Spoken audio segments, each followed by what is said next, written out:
Magalaw ka naman. Buhay ka naman. Ayos na natin. Ba't baka mabulabog kayo? Kaya mga agulang.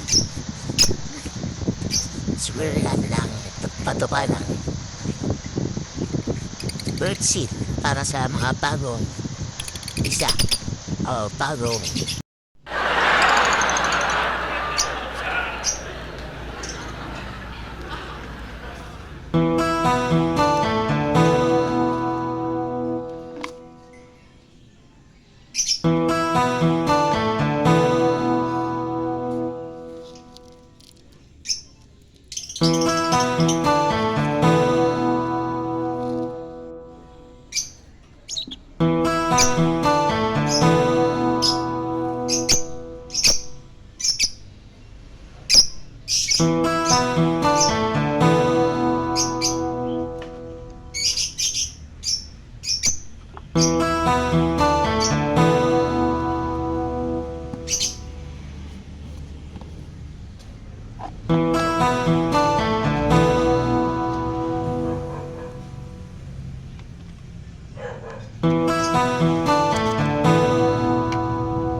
yun lamang po at maraming salamat sa